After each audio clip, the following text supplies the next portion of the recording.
Passion Auto avec RS Sport à Saint-Pierre. Retrouvez Passion Auto avec UF Location Auto. Retrouvez Passion Auto avec D2S Car Audio.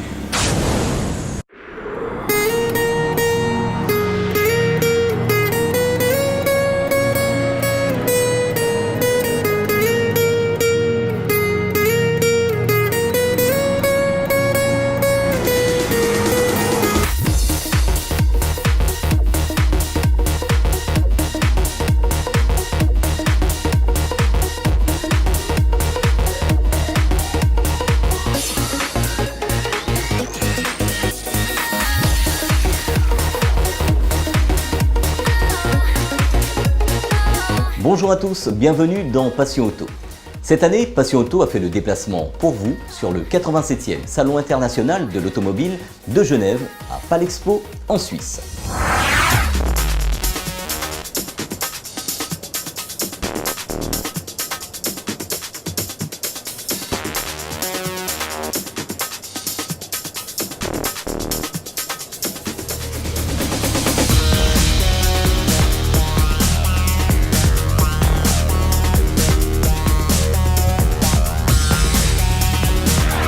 La première édition du Salon de l'automobile de Genève s'est tenue en 1905 et c'est en 1924 qu'il a gagné sa reconnaissance internationale.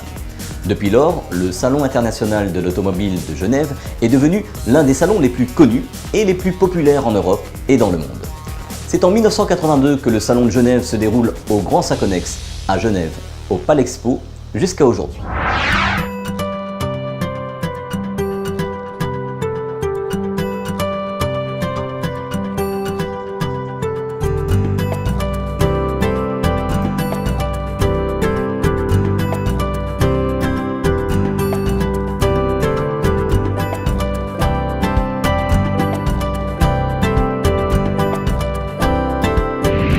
La 87e édition du Salon international de l'automobile de Genève a ouvert ses portes au public du 9 au 19 mars dernier.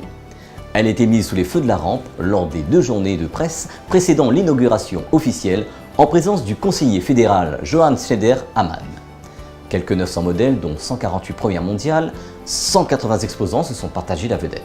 Qu'ils soient grands constructeurs ou fabricants de petites séries exclusives, préparateurs de voitures de sport et de luxe, designers résolument intemporels, accessoiristes ou fournisseurs de la branche, ils ont mis tout en œuvre pour faire vivre aux visiteurs une expérience unique dans le fabuleux univers de l'automobile.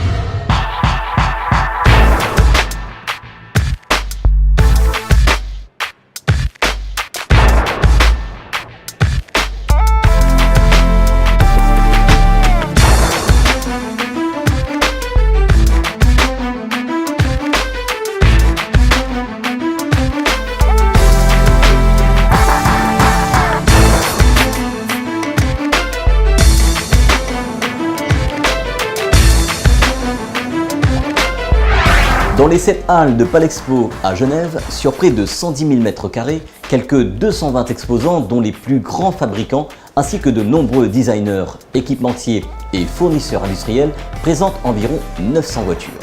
Se tenant au printemps, au moment du redémarrage des ventes automobiles, le Salon de l'Auto de Genève est l'événement préféré des constructeurs pour présenter leurs créations avant de les lancer sur le marché. Chaque année, plus de 100 premières mondiales et européennes sont dévoilées. Après les 2 journées réservées à la presse avec environ 10 000 journalistes venus du monde entier pour couvrir l'événement, ce sont près de 700 000 visiteurs, dont pratiquement la moitié vient de l'étranger, qui peuvent enfin découvrir les bijoux de technologie et leur part de rêve.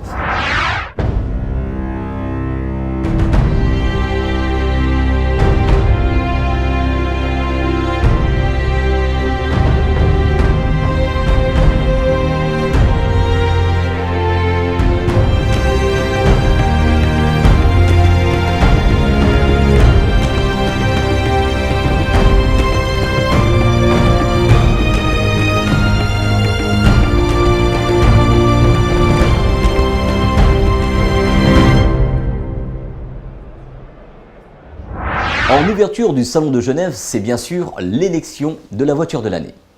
Le trophée Car of the Year, autrement dit la voiture de l'année, est considéré comme le prix le plus prestigieux et le plus convoité du monde de l'automobile. La revue Stern est à l'origine de cette initiative. C'est 58 journalistes de 22 pays qui sont membres du jury. Le prix est décerné depuis 1964. La voiture de l'année a été créée par 7 magazines européens dans 7 pays. Après la sélection des 29 voitures sélectionnées au départ et une première semaine d'essai au Danemark en octobre 2016, suivi de nombreux tests individuels, le jury a le 18 novembre dernier nominé les 7 finalistes. L'Alfa Romeo Giulia, la Citroën C3, la Mercedes E-Class, la Nissan Micra, la Peugeot 3008, la Toyota CHR et la Volvo S90 V90.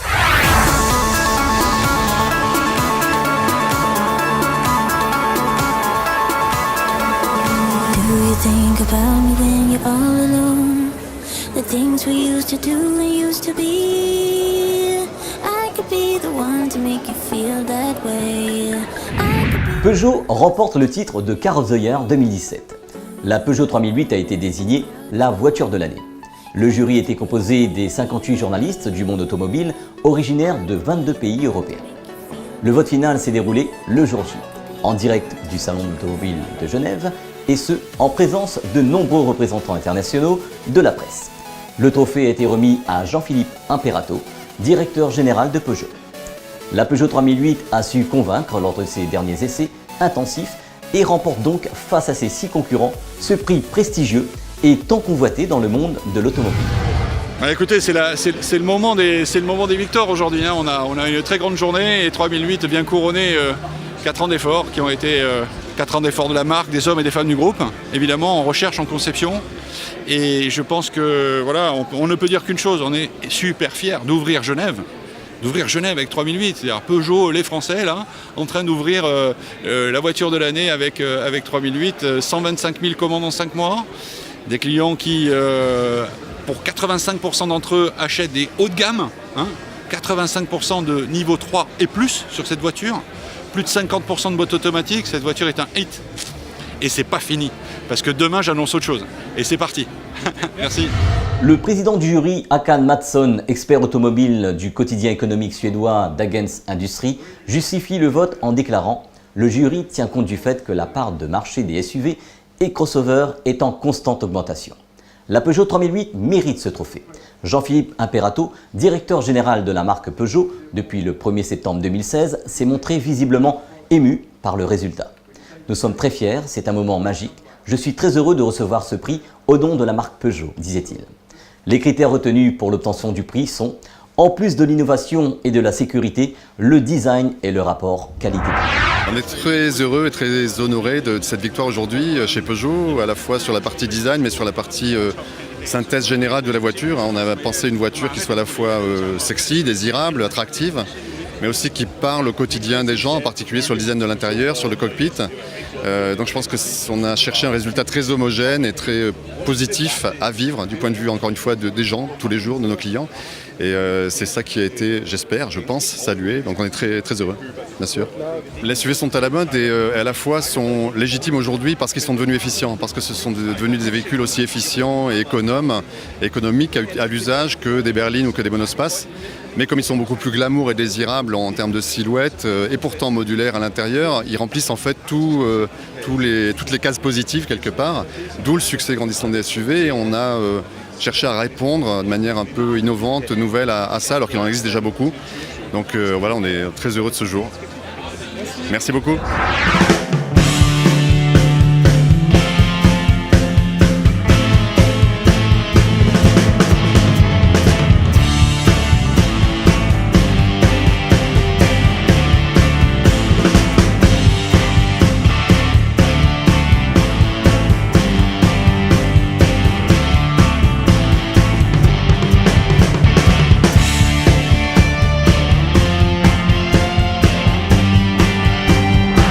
Sur ce salon, on peut voir que les constructeurs mettent en avant le côté écologique et environnemental des voitures. En effet, la Suisse fait tout pour promotionner les voitures qui émettent le moins de particules possible. Comme par exemple, en action concrète, de Suisse Énergie avec son site internet CO2 au plancher, partenaire de l'événement. Ce site répertorie tous les modèles dont l'émission de CO2 au maximum est à 95 grammes au kilomètre et appartiennent à la catégorie énergétique A. C'est pourquoi, lors de l'achat d'un véhicule, il devient primordial de vérifier à quelle catégorie énergétique il appartient, et ce afin de participer à réduire significativement les émissions de CO2. Par chance, les voitures sont de plus en plus intelligentes, et les acheteurs aussi. Grâce à l'optimisation des nouvelles motorisations et au développement de nouvelles technologies, le choix de véhicules à émissions réduites en CO2 devient chaque jour plus important. Des voitures familiales au cabriolet, les fabricants offrent un large choix de véhicules efficients en énergie et correspondant aux différents besoins des clients. Pourquoi cette limite de 95 grammes au kilomètre ? Comme dans le reste des pays européens, la Suisse a pour objectif de réglementer l'émission de CO2 à 95 grammes au kilomètre d'ici la fin 2020. En 2014, la moyenne des émissions de CO2 des voitures neuves en Suisse était de 142 grammes au kilomètre. Les taux d'émission moyens sont en baisse depuis quelques années.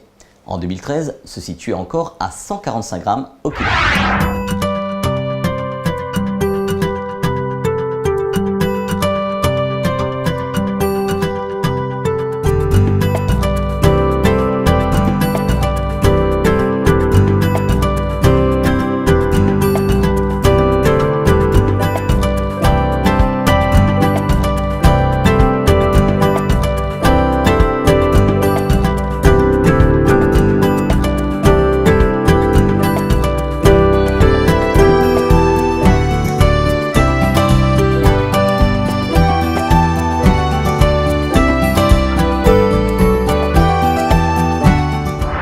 Les voitures électriques et hybrides ainsi que les hybrides rechargeables sont les bons élèves dans ce domaine.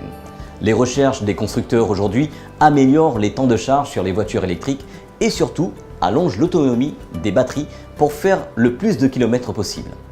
La Zoé de Renault annonce aujourd'hui 400 km d'autonomie avec une seule charge. Le gaz naturel biogaz en complément des carburants actuels est une alternative pour allonger le nombre de kilomètres par plein avec près de 1000 km d'autonomie totale sur certains modèles. Pour baisser le coût de carburant et de loin polluer au quotidien, en Suisse, le gaz naturel biogaz est disponible dans pas moins de 140 stations du pays. Et de plus en plus de modèles sont disponibles dans beaucoup de marques de voitures. En France et à La Réunion, c'est l'hybride qui se démocratise de plus en plus vu qu'il n'y a pas besoin de recharger l'électricité de la voiture. L'électrique gagne aussi du terrain avec les points de recharge qui se multiplient en France. Voiture électrique hybride rime aussi avec performance. Des grandes marques se mettent aussi à l'hybride et même les supercars les plus performantes du marché. En exemple, le suédois Koenigsegg avec sa Regera qui fait du 0 à 100 en 2 secondes 7 avec une vitesse maxi bridée à 400 km/h. L'éternelle question reste posée. Quelle énergie remportera à l'avenir le gaz naturel, l'électricité ou l'hydrogène pour remplacer les carburants actuels ? L'avenir nous le dira.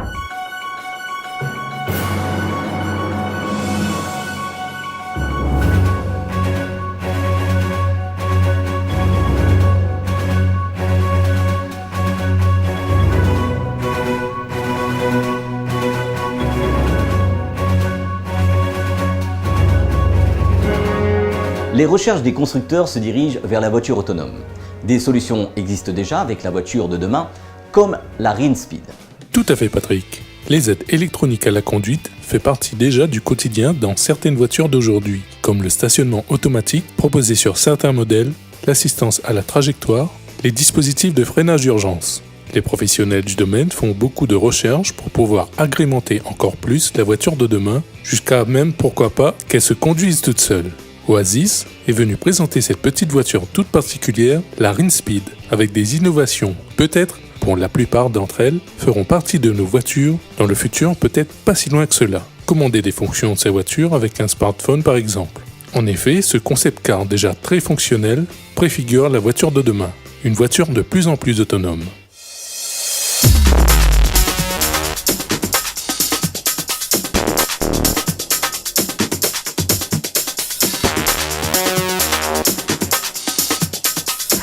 Cette édition est à présent terminée. Dimanche prochain, ça sera la suite du Salon de Genève. On parlera des nouveautés, des concept cars et plein de surprises. Sachez que vous pouvez voir et revoir nos sujets et nos émissions sur notre site passionauto.re. Bonne semaine à tous et à dimanche prochain sur Télécréole.